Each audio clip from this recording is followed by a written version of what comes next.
Hello and welcome back to Politics and Polls. I'm Julian Zelizer, a professor of history and public affairs at Princeton University, and this is my co-host and colleague, Sam. Hi, this is Sam Wang, and I am professor of neuroscience and molecular biology at Princeton and also founder of the Princeton Election Consortium. Good day. Well, Sam, events in Cleveland have been pretty crazy. We've seen Ted Cruz, one of Donald Trump's competitors, being booed off the stage as Donald Trump made his second dramatic entrance of the week. We saw a plagiarism scandal unfold when the possible First Lady used Michelle Obama's words for her speech. We have seen the Democratic nominee being called a criminal with chance of lock her up coming from the floor. We've seen throwback celebrities like Scott Baio from Happy Days speaking, right, Chachi, in a new level of entertainment coming to the convention. And so, with all of this happening and yet another one around the corner, I think it got us thinking a little bit about what role the party convention plays in current times, and how it's been changing, where it's going, what effect it has on American politics. But it's been a pretty crazy week, don't you think? I've been impressed with the Republican convention, and not necessarily in a good way. I have to say that I thought that there were some pretty wild moments in the previous convention, like Clint Eastwood's speech to the empty chair. But it's been pretty much a series of empty chair moments interspersed with wanting to put the opposition on the Democratic side in jail, like you said, and then stuff like the anti-illegal immigration message, and a pretty remarkable show in terms of what we were promised in advance, which was some kind of high-quality show. I guess we were promised a show that was unlike previous conventions, and to some extent that certainly happened. What's amazing is to watch the focus on Hillary Clinton and just how far they have been willing to go so far in eviscerating her character. I can't think of a moment not only where you're attacking the opponent as unfit or representing the wrong policies, but literally, calls and a theme of making her a criminal and calling for her to be arrested. It's pretty phenomenal, the level of vitriol coming out, not just to the audience, but to the main candidate and also all the people who have spoken so far. Combined with all the divisions that have emerged over the candidate, either on the floor or in the story leading up to the floor. Yeah, I would say that when people talk about political polarization, they talk about increasing hostility between the parties. And in the last few elections, there's been remarkably little movement during campaigns. And I've been thinking about this. I think there are a lot of manifestations of political polarization, one of which is demonizing your opponents, another of which is things that get said sometimes by fringe voices in a party, like people who are at the extremes or people who are not really mainstream voices. But what we're seeing here is something like basically criminalizing the opposition. I think that was referred to over at Vox Media as criminalization of political opposition. And so just the idea that one would essentially turn one's opponent into, I believe Lucifer was a comparison that was made, which is, yeah, so that's a pretty impressive, quite literal demonization of the opponents. So you mentioned the other week that the Sarah Palin speech, that when she made her acceptance speech for vice president, there was some movement in the polls because of it.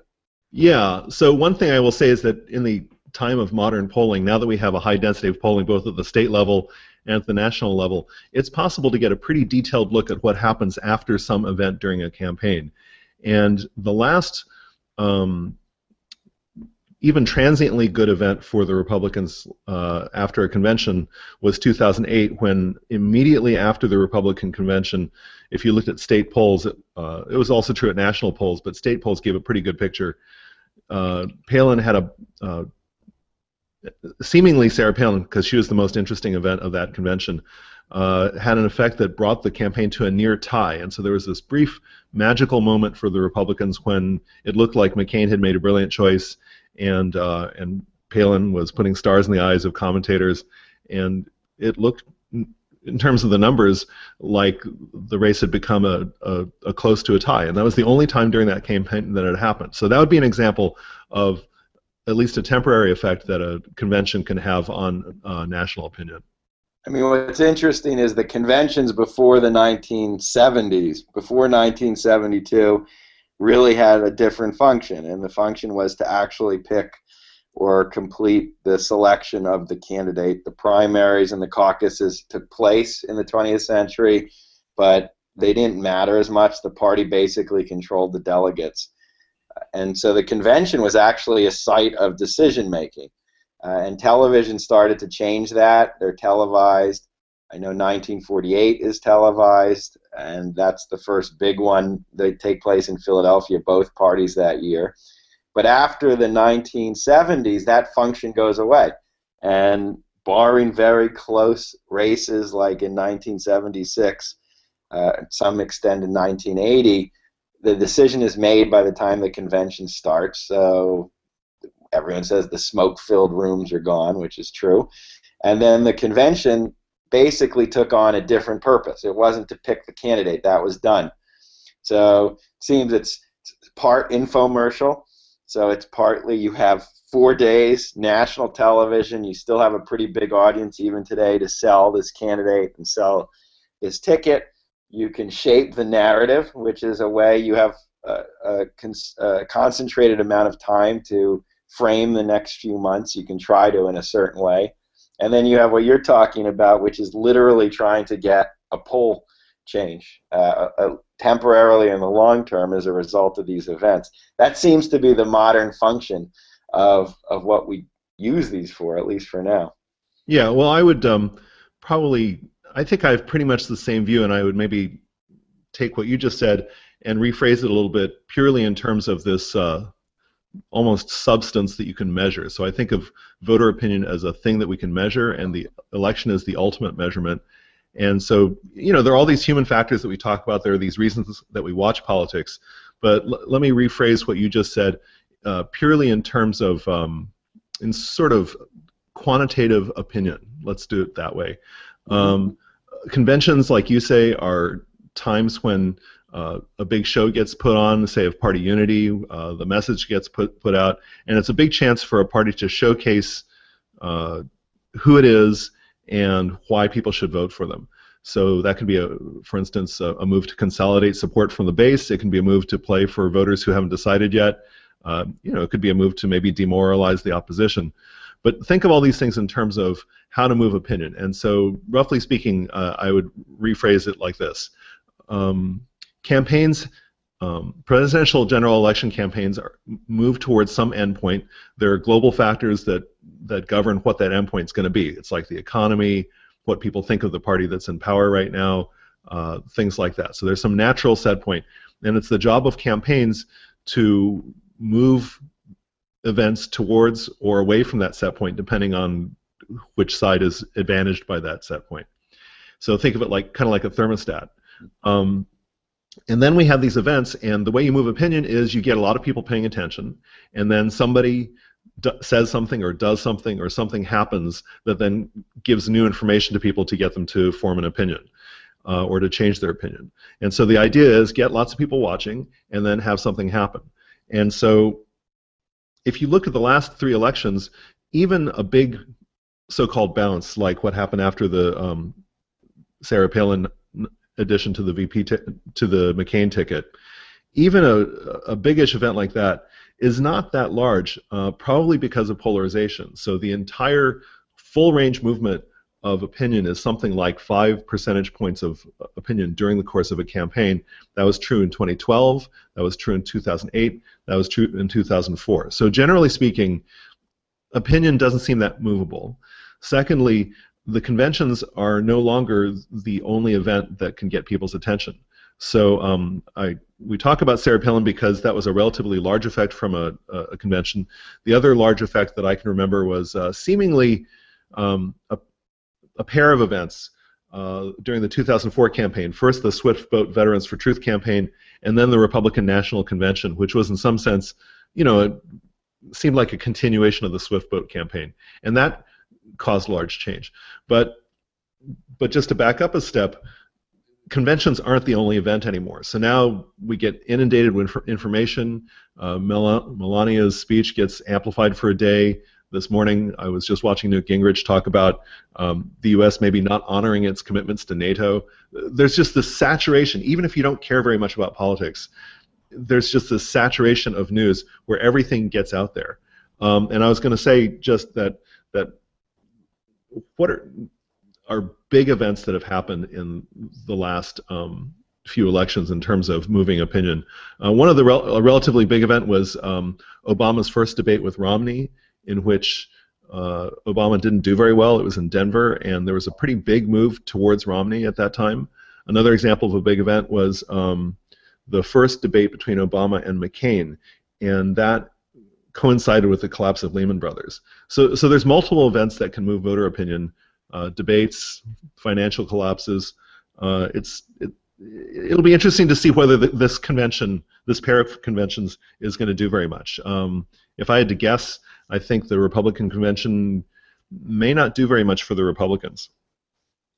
It seems like a common problem with a lot of these moments in elections today. So you have all these standard moments that are supposed to be big moments: picking a vice president, having your convention, the debates, which will be in the fall, will be the next series of big events. And yet you have these structural changes that have happened. So you have the polarized electorate, which doesn't move that much in general. You have the new information environment where there's no more network news to cover these. So I always tell students, if you were living in the 1970s and you wanted to watch TV during convention time, this is all you could watch at night on one of the three networks. Whereas today, you could easily tune this out, or you could watch it through an outlet either on the web or on TV that will shape the coverage in a way that reflects your views, whether you're watching on Fox. I had some trouble. I was called away, and I couldn't watch Ted Cruz's speech because that was pretty clearly and I found out that was the highlight of the evening, basically on Twitter. And so I looked at my Twitter feed, and I said, "Holy cow, something big just happened." And my Twitter feed was saying that he was being booed, that he was very pointedly not endorsing Trump.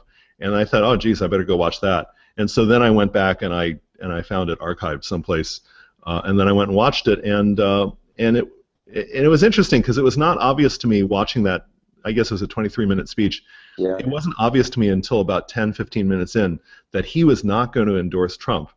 But there's a few things going on there, and one of them is that I didn't get my news by just watching the convention, because honestly, I love this subject, and 3 hours or whatever number of hours of broadcast, that is a long time to be watching. A lot to watch. Yeah, it's just like, oh, geez, do I really want to hear about the avocado farmer? Oh, and what? She doesn't really grow avocados? Oh, geez. Right. I mean, you don't need to anymore. That's the thing. Yes. You can just see it on Twitter or see the clips. Yeah, and people have different ways. For instance, just for example, in this campaign, a major channel for Donald Trump to speak to his supporters has been his Twitter account, right? Yeah. And so his Twitter feed has been a relatively pure feed. It's sort of an extreme version of what talk radio does, which is it's a direct channel from the person doing the talking to the audience. And Trump used that to great effect during the campaign. It was a principal means of reaching his supporters.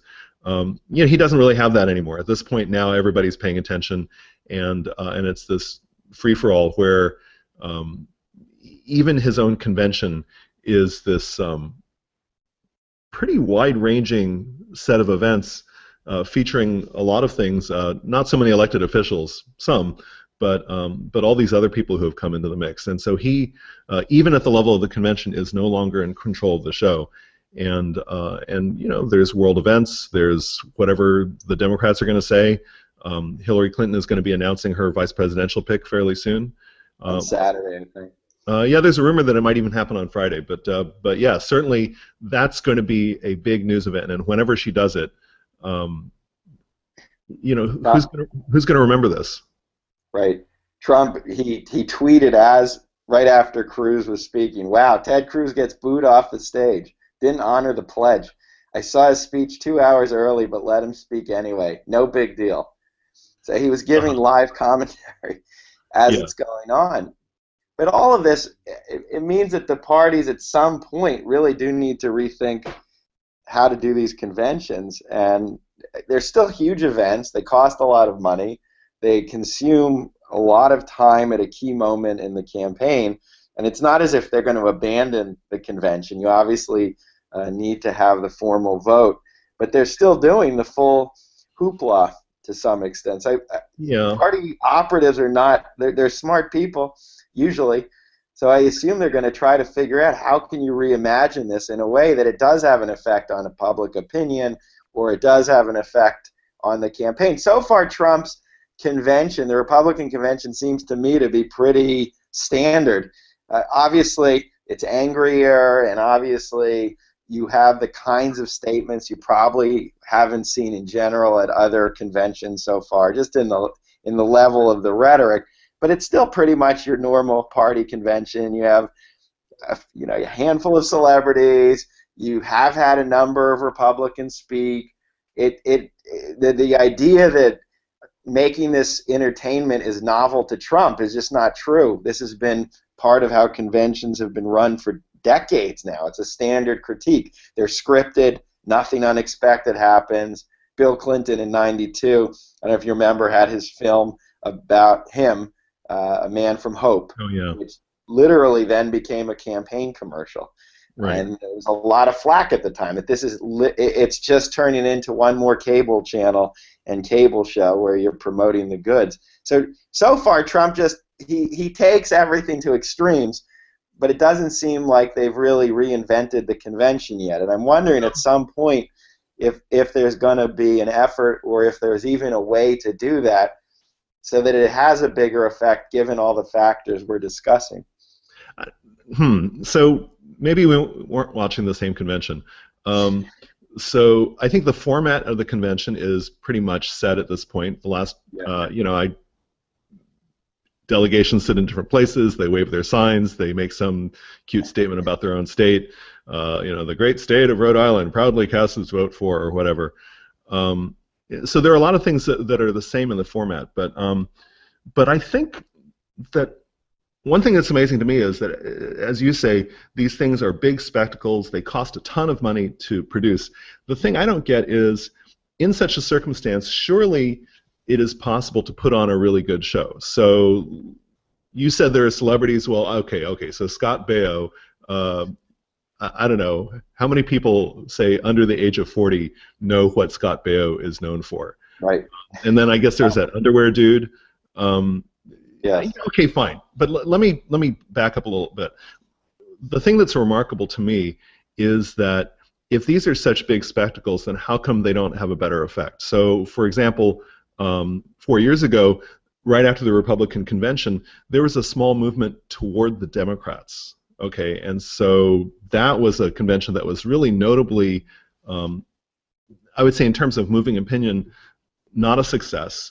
It caused a little bit of movement towards the Democrats, both at the presidential level, also at the level of Senate races. And so that's pretty clearly, if we assume cause and effect, which is arguable, then that was not a real good convention for those guys.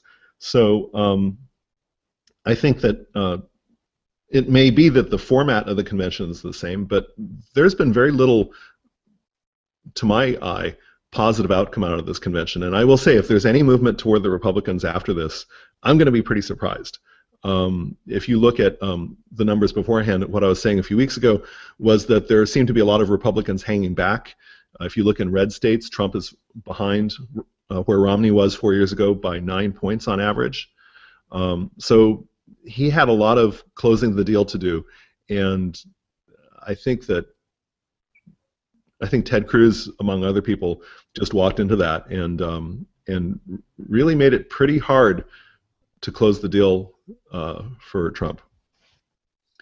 Yeah, I don't know how. I don't know. I'm more open-ended on how Republicans will respond to this convention. So I just gave a Yeah. talk earlier this week in Idaho, and I was asking someone in Boise, and I was asking someone where opinion is, and they were saying that it's a solidly Republican state. Republicans were certainly not as enthused about Clinton. You have a big, I mean, about, sorry, not as enthused about Trump. You have a big Mormon population that is very skeptical about him. And then I said, well, is there any chance that Clinton could win? And they looked at me as if I was insane. Of course. That was off the table. So probably part of what the convention is aiming to do is not switching people's opinions, but at least solidifying that Republican vote. And that's probably why a lot of the convention so far really isn't about Donald Trump, it's about Hillary Clinton. Well, even if you look at what Cruz was saying last night, if one did exactly what he said was vote your conscience, but make sure you vote down ticket. And so he made it pretty clear what was important to him. And I have no idea whether people actually do what politicians say for them to do. But he was specifically talking about down ticket. And I would say that, let's see, there's a recent survey that shows Trump in Idaho, where you were, Trump's at 44, Clinton's at 23. So, okay, fine, he's got a 21-point lead. And, okay, Hillary Clinton is at 23% in Idaho. But why is it that Donald Trump is only at 44%? And I think there's no question about who's going to win Idaho. But the fact that there are factors that make him lag where he ought to be more than Hillary Clinton says that there is something missing at the top of the ticket. And I think we're about to see, I've said this before, there's this big natural experiment that we're watching where we get to see what happens when one side implodes. And so my view of that is one side implodes like they can't get a majority of people to vote. Their nominee has never held elective office before. Their nominee disdains all the trappings of politics, puts on a convention that I think, again, I think there are a lot of events in this convention that did not reflect what was supposed to be the intended effect of the events of the week. And so I view this, at least so far, this, what I would call a natural experiment, is continuing, where we get to do the control experiment, which hardly ever happens in social sciences, of basically taking away one factor, which is one side's campaign, one side's apparatus, and one side's, in this case, party unity. So it's, in the face of all that, it would be kind of weird. All signs indicate that Trump may still get 40% of the vote. And, who knows? I mean, there's some chance that he'll win the election. But I would say worst case scenario for the Republicans is something like about 40% of the vote for Trump. And so that's interesting, right? Yeah. If what I say ends up being the case, which, we'll see, it's a national party having a major negative event leading to still getting 40% of the vote, which is more than Goldwater got. Yeah.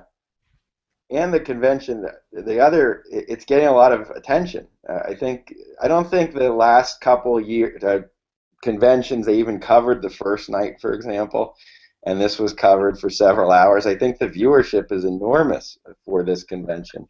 So people are watching it. Party's in the spotlight, that's true. So I don't know how that will play out. But back to the original question in terms of what do you do with these conventions? What's their role exactly at this point?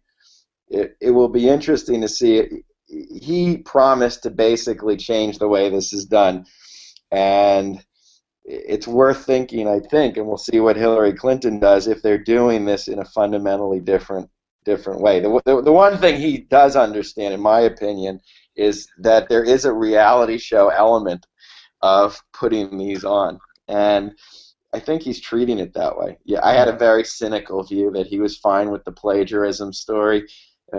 Some people even suggest they understood this was going to happen, but meaning the story itself led to hours and hours of coverage of the convention earlier in the day. It creates a drama like you would see on reality TV. Even he clearly loved the booze with Ted Cruz, and he made a dramatic entrance at the end, and he treats it as a show. And so part of the function of the convention is attention getting. It's just to get voters to focus in on the message that the party wants to talk about or the candidate wants to talk about. It's about providing content in the modern media age. That the Trump people keep saying that what they understand is that the media needs a lot of content. There's just all these outlets. There's constant desire on the internet, on cable, to put things out there. And so the convention is, and this is how it's being used by him, it's a content provider. And it's to throw storylines, it's to throw information out there, and it might not even change public opinion, but you can set up what the party's going to be talking about, and certainly get the media to talk about certain things for the next few months. So I don't know if it will work, but I think that's the aspect of the convention he really wants to take advantage of, and it's certainly an aspect of the convention that the parties have been cognizant of in the last few election cycles. So your description there just made things fall into place for me. Normally I have this nerdy view that, gosh, conventions are a show of party unity. Conventions are maybe a place to talk about policies. We support an increase in the minimum wage. They do not. We support, whatever, a strong military. They do not, depending on who the speaker is. And of course, that's what it is. If the model here is that Trump is doing what he's done his whole career, which is do anything for ratings, whatever it is to get people watching. It just occurred to me that his entrance at the end of Ted Cruz's speech is like what he did when he was involved with the World Wrestling Federation, right? That moment when he gets into that altercation with Vince McMahon, they drag Vince McMahon into the ring, and then Trump helps shave the man's head. Okay, so wait, a billionaire shaving another billionaire's head. So that would be a fairly typical kind of thing that Trump thinks is a good show. And so, of course, if Cruz does this, he's the wrestling heel, and everyone boos him, and then Trump comes in and he walks into the gallery and he's the face, and everybody's happy to see the face. Meanwhile, in an interview given to the New York Times, at the same time, Trump says, well, maybe we won't honor our commitments to NATO. Maybe we'll just see whether they're honoring their commitments to us before we go spending a lot of money on that. And these are just attention-grabbing events. And so the idea, I guess, from your description would be do whatever it takes to get attention. Is that similar to what you're saying there? Yeah, to get attention, to create intrigue. He is, by all accounts, a guy with a little attention span and who believes in doing things that are exciting and that are different. And so I think it's to get attention. It's to create he believes in creating a drama all the time. That's what he does. And so I think that this is a show that does that. And you're right, the wrestling comparison, which he was literally part of, that's very reminiscent of what happened last night. And even with his entrance the first night before his wife spoke was the kind of entrance a wrestler has. And I think that's how he thinks of a lot of a campaign. And so far, I think the media often misses that. And they argue, here he's made a grand mistake, or here he's finally slipped. And all of a sudden, everyone's watching and everyone's paying attention and everyone's engaged in a way they might not have been. I don't know if that's exactly what he's thinking, but I do think that's the character and flavor, certainly, of what we've seen in Cleveland. What do you think? I guess we're a bit low on time here. Do you have any thoughts about what's going to happen next week? I do tend to think the Democrats will replicate some of the style of what we've seen in Cleveland, and that's, again, it's not because they like what Trump has done. I just think this is the way that conventions are going, and I think part of this is the way campaign professionals think about these events, especially since they don't produce the bumps generally that everyone talks about or expects. So you have to do them in a different way, and I think they are conceiving these now as a way to get information into the media tunnel, at least for a little while, and they'll use that in the campaigns in the fall. So the Democrats will replicate that. They will not have the kind of ferocity in rhetoric that Trump has allowed.